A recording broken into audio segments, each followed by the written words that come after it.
And our next presenter will be Team 12993 Robokings Aurum, who are actually from Queensland, Australia.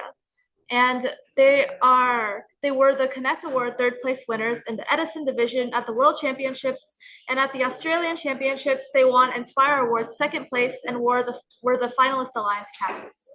They'll be talking about obtaining sponsorship. Okay. Robo Kings, are y'all?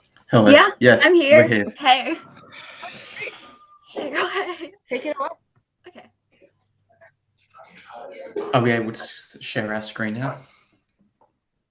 Yeah, just share your screen. Okay.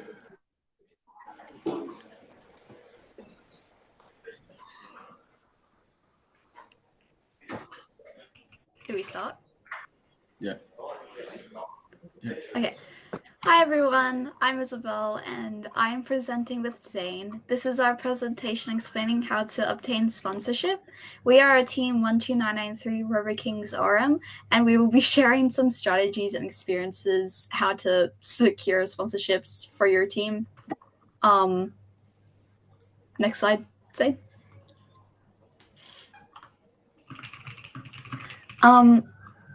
Before we start, we want to introduce our team and our past experiences to give you a better understanding of how sponsorships impacted us as a whole. We are the 10th generation of 12993, and with our sponsorships, with our sponsorships, a lot of it gave us a lot of funding to actually be in first. It gave us funding to travel to all the events. It gave us donations to actually build our robot. And next slide. Some past team experiences are Powerplay Nationals, First Inspire, Center Stage Nationals, First Inspire, and Into the Deep Nationals, Second Inspire. So sponsorship has allowed us to have certain outreach events which really help us, not only with judging and with funding and money wise, but also with our outreach activities that we also gain from the sponsorship.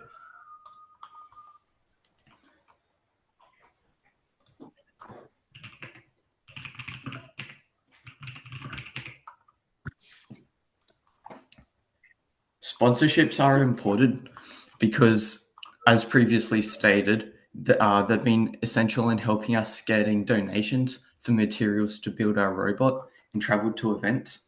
We know this is the same for other teams. We need to travel 13 hours to our nationals event, so that can be expensive for a whole team, for accommodation, for nights of staying, and for food and all of those other resources that you need while you're there. Sponsorship is a part of funding and can be especially helpful for newer teams who don't necessarily know where to go specifically. Your company that you might be having a connection with might be able to guide you and help you, as well as the other first community. It's also great for companies as they get exposure to different audiences, and it's a way to boost their image for being in touch with the community. When obtaining sponsorships, it's always a great way to actually get sponsorships is to go into your community and just look at different local businesses like plumbing stores or just general electricity companies. It's good for technical outreach. It's an easier way to approach than sending emails to larger corporations, and essentially sponsorships don't have to be directly robotic related, so it can also be non-technical, such as going to a children's hospital or going to other schools and stuff like that. Anything to get donations and fundings. it's a very outreach friendly thing to do, getting sponsorships, as you're basically going to different places, going to different businesses, speaking with company employees. You get to have a lot of opportunities that can really help benefit in judging for outreach. And when doing this, it's always best to research companies, as you can get a better insight of how the company can help you as a team with your sponsorships. And it's also a great way to get them to actually sponsor you if you research the company and be like, hey, we see you do yada, yada, yada. Could you? And onto the next slide is how you do that. With the cold email template, to get through to a company or find an outreach event that offers a chance of sponsorship, always take the opportunity to attend. While attending, you can ask questions to help you build a relationship with them. Some things that we do is we ask if they host monthly networking events or just any events in general, making sure that they are attended consistently to create and maintain a good relationship with that company.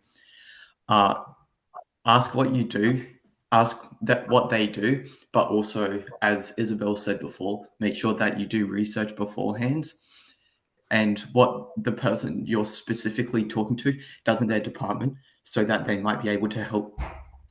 So you might be able to contact someone that might be a bit more technical or be better suited to your needs. Keep updated and keep interacting with the company. Just prove your interest by emailing, still attending events that they may have on, all those type of things, just so that they don't think it's a one-off event. And you can build a relationship with them by spending time with the members of the company at the networking events that we go to. That's something that we also do. And with the cold email sponsorship, you can contact the companies and we give them 4 main parts of the email. We give them the recipient's name, your name, the reason for reaching out, and the company's name. And that's where the background information can really come into play and help out, as it's a lot more effective and a lot more straightforward to the point, as some companies would be getting so many emails about connecting or sponsorship. Include your interactions that help both them and you, so how you can get their name out into your community and how it's going to help you as well. Also, don't feel bad if you don't get a response or you get a rejection letter. Those happen very commonly. Trust us. We've had a lot of rejection in getting sponsorships, and it's also because, as Zane said previously, they get a lot of emails. When you attend an event, if you want to get through to a company or find an outreach event that offers a chance for sponsorships, always take the opportunity to attend, because it's a really great way to actually get your foot in the door into actually getting a sponsorship or getting donations if you're always there and attending events. While you're attending events, you can ask questions to help you build a relationship with them, such as,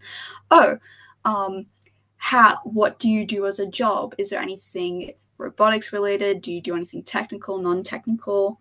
Ask if they host monthly networking events too, as well, or any general events, so you can continue going to the company to show you're interested and you really want to be with them and show that you actually do know what they do, to give that relationship in hand. Again, ask what they do as a company and what the person you're speaking with does in their department, so you might be able to connect with someone to that can help you better and, again, build that relationship.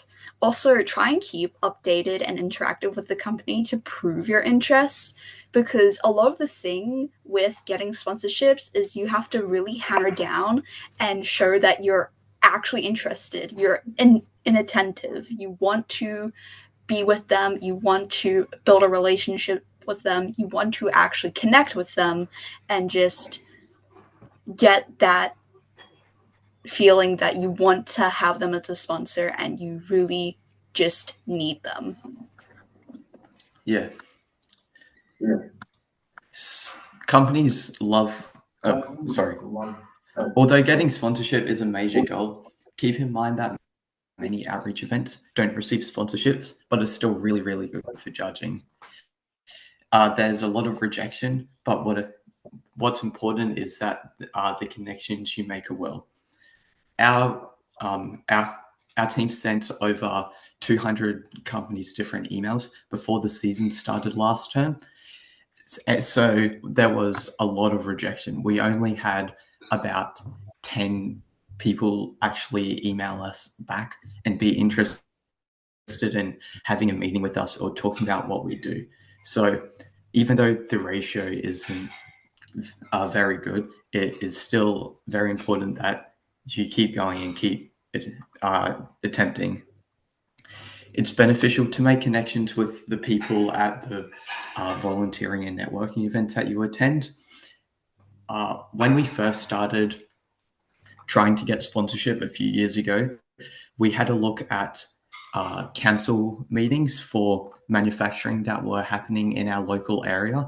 They were on every 2 weeks, and we were attending them so that we were able to try and meet potential sponsorship or outreach events. One of our main sponsors, Bosch, that we still currently that still sponsor us, that's where we met them and where we built the relationship over time with them. That took multiple months to do, so it takes time, but in the end, it's worth it. You can also introduce people to the FIRST community and show them what the community spirit is all about. So that is also, again, good for outreach and good for good for talking to them about why they should sponsor you when it comes to that stage. It's, as Isabel also said before, you don't have to talk to just technical companies. We do volunteering at local triathlon events, and they give us a donation for bringing about 20 people. So we get a small donation for our time there. And that's also another way that you're able to introduce FIRST to the broader community.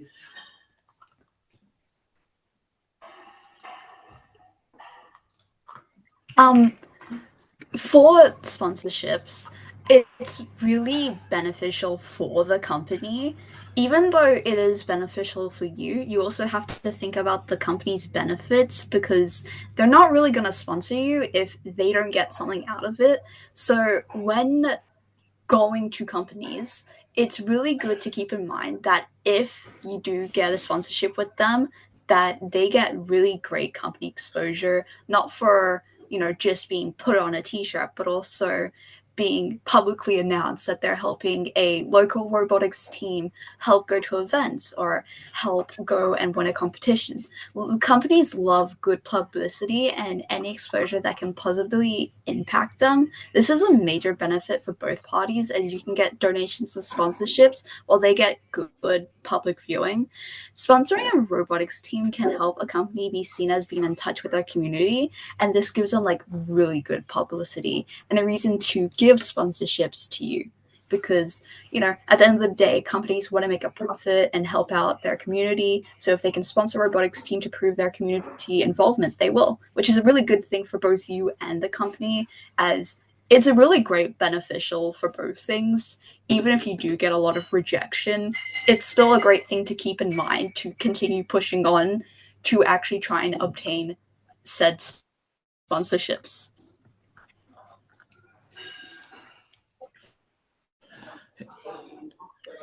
To establish a relationship, once you've made it through the initial steps, you need to build on it with the company. It's important to show them what you do as a team to prove it's worth to sponsor you. Present things you've made, such as CAD designs, how you're going with your building of the robot or code to show your skills and progression. Some things that we do is we invite our representative from them to our robotics club and give them a tour of what we're doing, what the current state of the robot is, and show them how we're going in general. So that's just that general connection. You can ask for mentorship, industry mentorship, and talk about your personal career paths to show how sponsorship would help you and your team. So it doesn't have to be just about the team. It's about having a relationship, and you can introduce personal career paths. So the company might be something in the mechanical industry that you like. So you can talk to a representative about, after I finish school, how can I get a job doing X at your company? You can ask for specific problems. A problem that we had was we had an issue with our 3D printer. So we invited a Bamboo Labs representative out, and as well as showing them all of our robotics and our robot and all of that stuff, we asked them certain questions about our printer, about how we can make it fail less, and it was really helpful as we had been having a lot of issues and weren't sure what to do.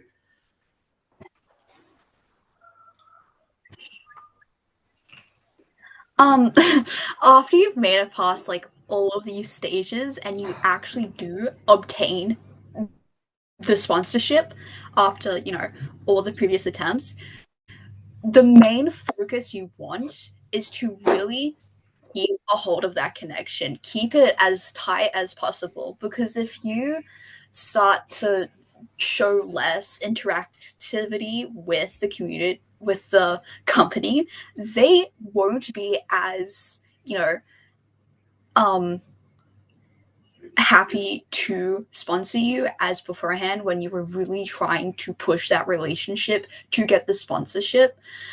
So the top priority for keeping sponsors is just consistent and frequent interaction. And once a stable relationship is established, you can ask for things such as like money, new tools, or other resources. With Matt, we tend to invite him a lot of times in the club. He is our sponsor.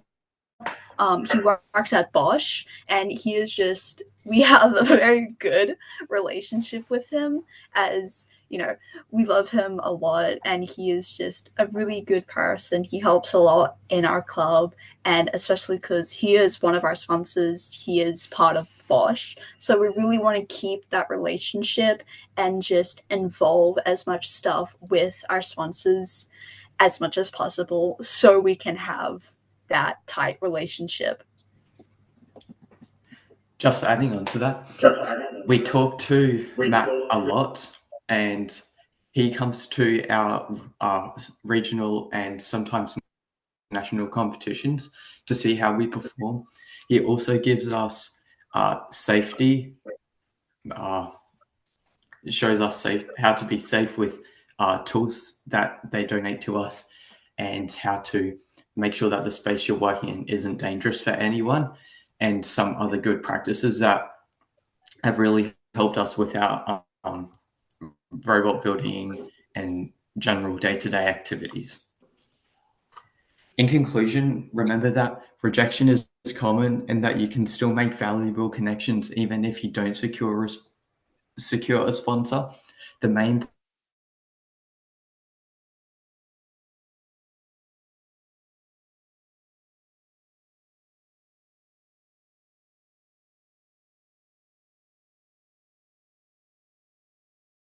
Thank you for having us.